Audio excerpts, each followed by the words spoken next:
Hello, and welcome to Engaging with Data. I'm pausing here for a brief moment for you to review our forward-looking statement. It will also be available in a detailed review if you'd like under the resources.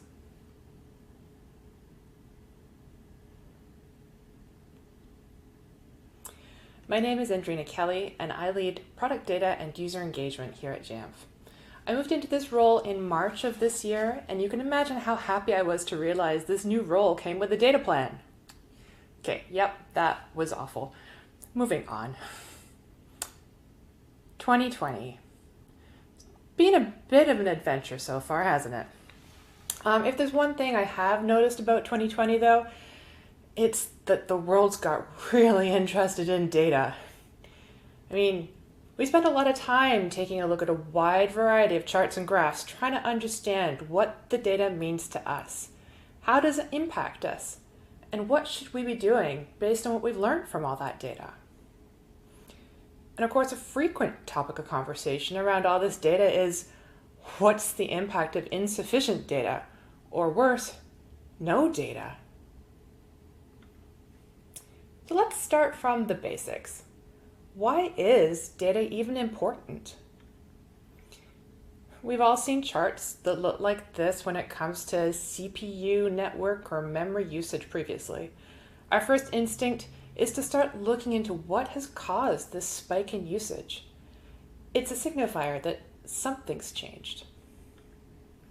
So looking at this data, it allows you to quickly identify where the problem is, make an informed decision on what you're going to do next, develop some theories around what it could be that's causing your chart to look like this, strategize on how you're going to approach it, save time because you've got the data as opposed to just hunting and pecking for what might have gone wrong.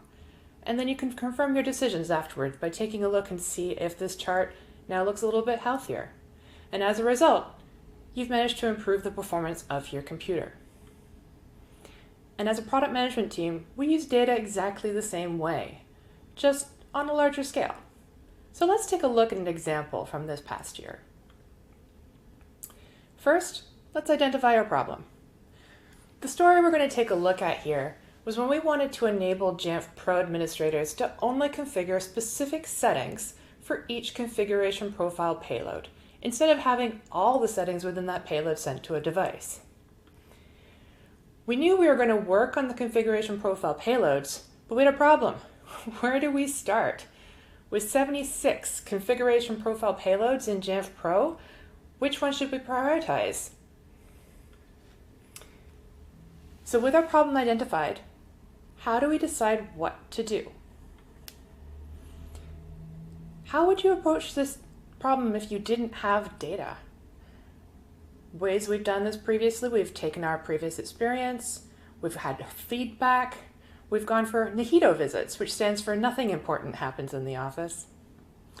It's a lot of places to gather opinions from, and whilst it's still all very valuable information, it's hard to get that big picture view, and all the feedback is based on a lot of feelings and opinions. And don't get me wrong, this is all still super valuable, but being able to validate this information makes it even more valuable.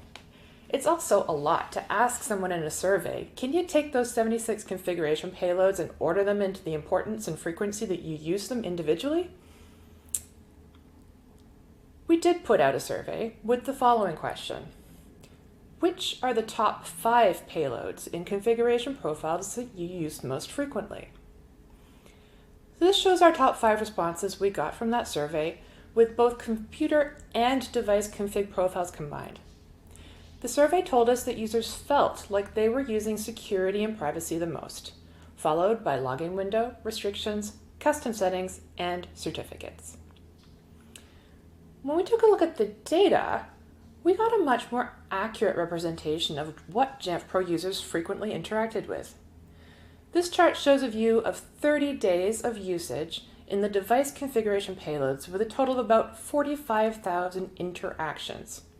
Here we can see that restrictions was the thing that people most frequently interacted with. And this is the same 30 days for the computer config profiles and about 95,000 interactions. From this data, we can see that the application and customer settings payload is one that Jamf Pro users have interacted with the most in this 30-day period. And this sort of information is really hard to accurately measure through other methods. So now we have both the survey and the data, and we can compare them. And here's we have a really interesting example of what people think and what people do don't always match up. With our original survey question asking what profiles do you use most frequently, it's very hard to answer that question accurately. We didn't give a time range in our question, so the responses are based on the last week, the last month, ever. Our survey also blended some choices, so the data separates out both computer and device restrictions. So let's fix that up to match the survey data. All right. So now our computer and device data is blended, and we've got some great information for our product team, and it allows us to move forward. And we're going to develop an accurate theory now. So the data that we've gathered is both from qualitative and quantitative sources. In product research, the qualitative research is unstructured, non-numerical data that comes from places like feedback, surveys, interviews, and observation. On the flip side, the quantitative data sources rely on statistical, mathematical, and hard data. We leverage both of these things to surface insights and validate each other when developing our theory of which payloads to approach to deliver the most value. While developing our theory, we can bring in the comments from our research. Our theory combining feedback and data told us which payloads were most valuable to you and which ones you wanted more clarity of. And then that also some options were hard to find and that there was some inconvenience around how payloads are configured. We've now got a pretty good idea of what we want to do and what changes we wanted to develop generally within the config profiles. And so with all of our research brought together and bringing in the evaluations of the levels of complexity from our engineering teams, we're able to identify a payload that delivered both value to Jamf Pro users, but also had a lower development complexity as we embarked on this project. Our strategy was to work through the intricacies of how these new config payloads would be developed and presented to a user. While the passcode payload wasn't in our top 5, it was in the top 10 of the most used payloads, and given its reduced complexity, it meant we could work through the changes of this payload and validate our theories before moving on to more complex payloads. And so this is where we started to look at how we could save time. By working on this easier payload first, we were able to gather data together and move on to the next part of our project. When we move forward in this project, we won't have to come back and regather all this information together. It's all prepared and ready to refer back to for further iterations. The only thing that we're missing is feedback to ensure that we're going in the right direction. Which of course brings us to confirming our decisions. While we did several usability studies through the development of this payload, we wanted to get feedback to confirm our work from our users in their environment. We used an in-app survey that could be accessed from a non-intrusive badge within the configuration profiles. When you clicked on the badge, you saw our feedback request. We asked a few short questions in this survey, and one of the questions was asking for an overall rating of the new passcode config profile payload. 82% of the Jamf Pro users who took this survey rated the new experience as a 4 or higher. And in the free text feedback areas, we saw comments like this: "It's great, please do it for the rest of the payloads ASAP." And perfect! Makes it very clear which settings are being pushed to the devices along with finer grained control. This UI will be critical for things like the massive restrictions payload. This is a great example of how we leverage data and what's important, how we leverage data and about what's important and how we can use it in product management to deliver value. Now we knew we were on the right track. With the work we'd done on the passcode payload, we could more confidently tackle something much more complicated. As we saw, restrictions was both heavily used and came up several times in user feedback. This meant that we were able to implement changes recently to the restrictions payload following the same patterns and have confidence in our decisions and work. Now, of course, we can't really have a conversation about data without talking about the dark side of data. When the dark side of data comes up, all these thoughts can come to mind. We've all read about how people have misused personal data and probably even experienced that creepy moment of having a targeted ad that you have no clue how the internet knew that about you. While building this presentation, I went to take a peek at what Google thought it knew about me.